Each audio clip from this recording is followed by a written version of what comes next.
guys, bersama saya lagi dalam Orang Dapat Channel dalam segmen Suara Orang Kampung. Sekali lagi, Dewan menjadi hangat sahabat-sahabat semua disebabkan lebay-lebay PAS, MP-MP PAS ini yang tidak faham bahasa dan memalukan diri mereka sendiri. Sedangkan Datuk Seri Anwar Ibrahim sudah memberikan jawapan, diulang semula soalannya. Namun ya hari ini Datuk Seri menjawab soalan dengan berani dan saya percaya tidak ada satupun Perdana Menteri di Malaysia ini yang berani seperti Datuk Seri Anwar Ibrahim yang memberi ruang kepada MP-MP, tidak kira daripada kerajaan maupun pembangkang, untuk memberikan soalan secara direct dan dijawab secara spontan oleh Datuk Seri Anwar Ibrahim.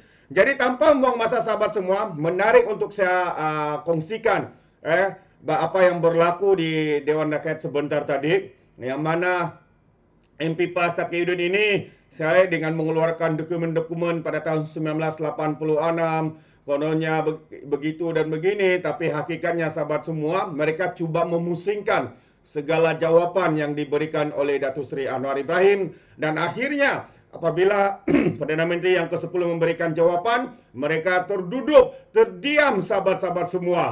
Itu dia.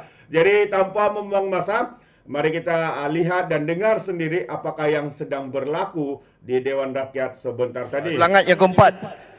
Ada Pertua ulangan yang keempat. Terima kasih Tuan Ketua atas budi baik. Terima kasih Yang Berhormat Perdana Menteri yang telah menjelaskan isu ini. Saya di tangan saya ini ada satu ground of judgment untuk kes ini di peringkat Mahkamah Tinggi, iaitu Jill Island binti Lauren Bill melawan Kementerian Dalam Negeri, Menteri Dalam Negeri. Di dalam ground of judgment ini terdapat 3 dokumen yang dirujuk oleh Yang Arif Hakim itu. Yang pertamanya yang disebut oleh Yang Berhormat Perdana Menteri tadi, memo Pejabat Timbalan Perdana Menteri yang bertarikh 16/5 tahun 1986. Kalau saya dibenarkan izin untuk membaca daripada Timbalan Perdana Menteri kepada Yang Berhormat Perdana Menteri. Kabinet memutuskan saya sendiri, Anwar dan James mengkaji perkara istilah Islam di dalam Alkitab yang tidak boleh digunakan. Ini dokumennya. Yang jelas mengatakan bahawa 8 perkataan boleh digunakan. Manakala bukan 8, 12 perkataan boleh digunakan, 4 perkataan tak boleh dipakai. Ini perkataan, the very word di dalam surat ini, iaitu Allah, Kaabah, Baitullah, solat. Dengan syarat di kulit luar, jika sekiranya berbentuk buku, ditulis perkataan untuk agama Kristian. Itu yang boleh digunakan. Susulan daripada surat inilah, ada satu surat daripada Perdana Menteri Malaysia yang bertarikh 19/5, iaitu 4 hari atau 3 hari selepas surat TPM ini, kepada KSU KDN. Mengarahkan, kalau boleh saya baca, Kabinet telah membincangkan perkara ini dan memberi tanggungjawab kepada Timbalan Perdana Menteri menentukan perkataan yang boleh digunakan dan tidak boleh digunakan oleh agama Kristian. Sila lihat nota TPM. PM merujuk kepada nota TPM. Tarikh itu bila tu? Tarikhnya 19/5. Tahun? Ini 16 tahun 86. Okey. Iaitu 3 hari selepas itu. Tuan Dipertua, susulan daripada arahan Perdana Menteri kepada KSU KDN pada 5 Disember tahun 1986, KSU KDN telah mengeluarkan satu surat berkeliling kepada semua penerbitan agama Kristian sebagaimana lampiran, menyatakan perkataan yang boleh digunakan oleh agama Kristian dalam Alkitab dan juga yang tidak boleh sebagaimana keputusan kabinet yang dibuat. Okay, jadi persoalan saya, Okey. Soalan ni. kita tahu bahawa kes ini telah dirujuk ke mahkamah beberapa kali, ada 2 kali lah. Dan yang menjadi isu kepada kita ini adalah pada tahun 2021, Hakim Yang Arif Norbi Arifin membuat keputusan mengenai perkara ini. Dan kerajaan pada masa itu tidak berpuas hati dengan keputusan mahkamah. Itu hak kerajaan yang merupakan pihak defendant dalam kes ini, KDN dan Kerajaan Malaysia, membuat rayuan. Persoalan kepada sayanya ialah kenapa kerajaan pimpinan Yang Berhormat Tambun membuat keputusan menarik balik kes rayuan di Mahkamah Rayuan ini. Sedangkan apa salahnya apabila Mahkamah Tinggi membuat keputusan sedemikian, kerajaan telah merayu Mahkamah Tinggi seorang hakim. Mahkamah Rayuan paling kurang 3 orang hakim. Saya nak tanya apa rasionalnya kerajaan Panjang sangat ni, Yang di-Pertua. memutuskan untuk Tadi dah jawab dah, PM dah jawab tadi. PM dah jawab, tak faham-faham juga ke? Rayuan ini. Inilah masalahnya, tak faham-faham. PM dah jawab tadi. Elok dah, PM jawab tadi dah. Yang Tak berhormat, faham. Sabar. Yang berhormat, hari ini Kita saya perlu mendengar mahkamah yang lebih tinggi sebagai menghormati. Baik, point Tanda taken. penghormatan kepada keputusan itu, kita merayu, biarlah mahkamah menentukan kedudukannya. Kata baru, point Kalau taken. itu keputusannya, kita terimalah. Baik. Jadi saya minta Beri peluang penjelasan. kepada Menteri jawab. Terima Silakan. kasih. Semua sebelum kita mendengar jawapan daripada Perdana Menteri, dan sebenarnya soalan daripada MP PAS Taqiyuddin ini cuba memerangkap Datuk Seri Anwar Ibrahim dan cuba memerangkap pengertian rakyat di luar sana. Sebab beliau tidak berterus terang ketika beliau memberi satu tarikh, katanya pada 19 Mei, Perdana Menteri mengarahkan untuk merujuk kepada itu. Jadi kalau dilihat secara tidak langsung, ini adalah satu soalan cubaan untuk memerangkap dan juga membuat persepsi. Kononnya surat itu mungkin dibuat pada era ini, ketika ini, pada beberapa hari yang lalu, 19 Mei. Tapi sahabat semua, mujur, Speaker Dewan Rakyat seorang yang sangat bijak apabila beliau bertanya, bilakah tahun itu? Dan barulah MP daripada PAS ini memberikan tarikh berkenaan, yaitu 19 Mei 1986. Jadi sahabat semua, jangan terkeliru dengan pusingan fakta yang diberikan oleh lebay-lebay ini. Kerana mereka memang suka sangat untuk mengelirukan, mengkonfuskan rakyat di luar sana. Jadi mari kita dengar kenyataan balas daripada Datuk Seri Anwar Ibrahim dengan soalan ini. Terima kasih. Silakan Menteri. Pertama, seperti kita tahu, keputusan yang dibuat pada tahun 86 tidak pernah dipinda oleh Kerajaan Barisan Nasional, Kerajaan Perikatan Nasional, sehinggalah sekarang Kerajaan Perpaduan nak pindah supaya diperjelaskan. Okey, itu jelas. Perkara ini berlarutan. Peguam negara berpendapat, sekiranya jelas keputusan Jemaah Menteri dengan perakuan baginda di-Pertuan Agong bahawa patuh kepada keputusan Raja-Raja Melayu, maka Peguam Negara berpendapat rayuan itu bertentangan dengan keputusan yang awal dibuat oleh Raja-Raja Melayu. Jadi sebab itu Peguam Negara mengambil keputusan sedemikian. Saya dah jelaskan. Tapi yang penting ialah Peguam Negara berpendapat kes lemah kerana peraturan yang dikenakan yang dibuat oleh KDN.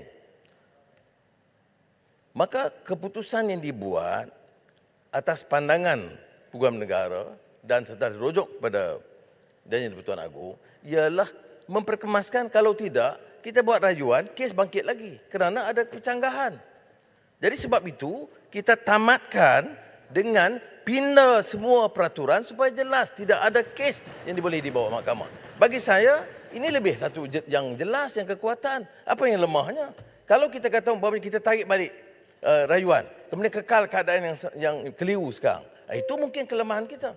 Tapi kita tarik untuk perbetulkan. Maknanya tidak ada mahkamah yang boleh membuat keputusan bercanggah dengan keputusan yang dibuat sekarang. Jadi semua peraturan termasuk KDN yang nampak lemah dan memberikan ruang supaya boleh dibawa ke mahkamah, itu akan dibatalkan dan ditarik balik. Saya fikir tidak ada permasalahan di sini. Kalau rakan-rakan di sebelah sana ambil tindakan objektif, apakah tidak wajar kita sekarang ambil keputusan? Kerana Peguam Negara berpendapat rayu boleh tetapi bertentangan dengan keputusan Raja-Raja Melayu. Kemudian kes bangkit lagi. Terutama kerana Peguam Negara berpendapat kes itu lemah. Maka akan bawa lagi kes, tak selesai. Jadi bagi kita dalam kerajaan perpaduan sekarang, ambil keputusan, minta perkenan raja-raja, semua yang bercanggah dan bertentangan peraturan-peraturan yang kita baca, yang belum tahu dalam semua akta dan peraturan, kita batalkan sekiranya bertentangan dengan keputusan yang disebut tadi. Terima kasih. Boleh ke yang diputus sikit? Tak boleh dah, tak boleh dah. Alahai. Yang Sebab nak jumpa PM bukan senang. 3 soalan. Sudahlah tu Ulul Langat. Please. Terbaik PM. Sudahlah Ulul Langat. Duduk. Baik, saya jemput sebab saya nak tanya sebab Tuan statement daripada Marang benarkan kalimah Allah tu digunakan oleh semua Kuala agama. Langat. duduklah, degil betul lah ulangan ni. Duduk. Saya nak lawan Marang lah ni. Ulul Langat. Saya nak lawan Marang.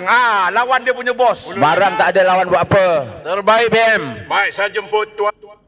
Alright guys, itu dia. Ya, suasana menjadi panas sekejap apabila sebenarnya Marang juga MP Marang Lebay PAS Hadi Awang pernah mengeluarkan kenyataan seperti mana yang dinyatakan oleh Datuk Seri Anwar Ibrahim bahawa dia juga bersetuju untuk penggunaan itu boleh digunakan oleh semua. Tetapi kenapa hari ini lebay-lebay ini MP-MP daripada PAS ini cuba untuk memusingkan fakta, untuk mengelirukan rakyat seperti mana yang dijawab oleh Datuk Seri Anwar Ibrahim supaya tidak melawan ataupun tidak berlanggar dengan Majlis Raja-Raja apa yang dimahukan. Jadi kenapa mereka hari ini mempersoalkan isu ini sahabat semua? Jelas sekali lagi saya ingin nyatakan di sini bahawa cubaan mereka untuk mempolitikkan isu ini adalah satu cubaan yang gagal.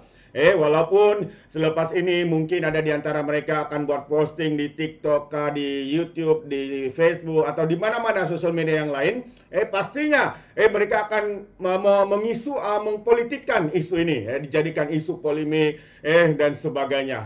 So kita tahu Datuk Seri Anwar Ibrahim sebelum itu pun sudah menjawab soalan ini, tetapi macam yang saya katakan awal tadi sahabat semua, disebabkan lebay-lebay ini tidak faham bahasa, apa yang mereka mahu untuk cuba memusingkan fakta, untuk mengelirukan rakyat di luar sana, seperti mana tadi sangat jelas tindakannya apabila hanya menyebut tarikh dan tidak tahunnya. Katanya pada 19 Mei. Ya, kalau didengar oleh rakyat mereka potong bahagian itu, mereka akan menganggap itu keputusan terkini daripada kerajaan, khususnya daripada Perdana Menteri Datuk Seri Anwar Ibrahim. Tapi mujur sahabat semua, kita punya speaker Dewan Rakyat yang bijaksana bertanya tahun berapa. Barulah MP daripada PAS ini memberikan tahunnya, iaitu 19 Mei 1986.